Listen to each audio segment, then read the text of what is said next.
Hi, it's me again with Corel Tips and Tricks. This video is not too much about creating this object as far as it is a few of the weld tools, and one of them is back minus front or front minus back and the interactive fill tool.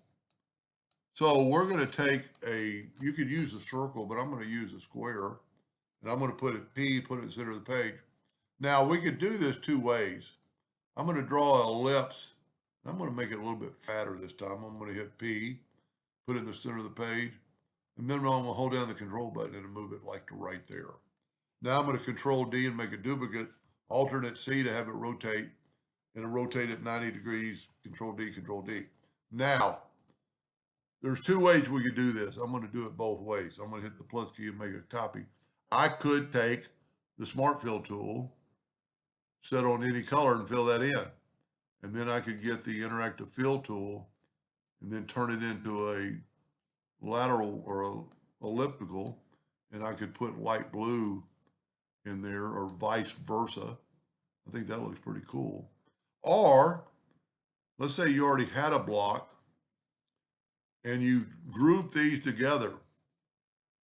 Go to Object, Group, and then make this box blue, come back down, and see you can still see the circles.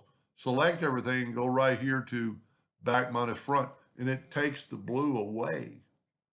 Then you could use your interactive fill tool again, use elliptical, put it in the center, and if you pull this handle, you get a circle. If you pull this handle, you'll elongate it. So get it back to a circle. And then one other thing you just do is take an ellipse to make what I just made, just kind of show you behind the scene. I'm going to hit P, put it in the center of the page. I'm going to move it all the way. I'm going to go ahead and use that red again. I'm going to use the interactive fill tool, swipe across it, use elliptical, put that in the center. It doesn't really matter what the center looks like because you're not going to be able to see it. Let's zoom in here a little bit. That kind of looks like a ball. But get back to the interactive fill tool and let's put black out here and then red closer in. And that looks pretty good.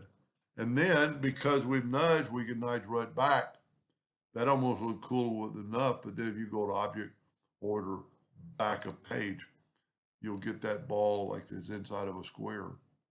And then the white is still transparent, so we bring in a black box. The red ball was created afterwards, so now we got to go to Object, Order, Back of Page for this, and then the red will be in the third layer. I'm going to take away the red outline so it'll look a little better. That looks pretty cool. Anyway, hope that gave you an idea or two, and thank you for watching.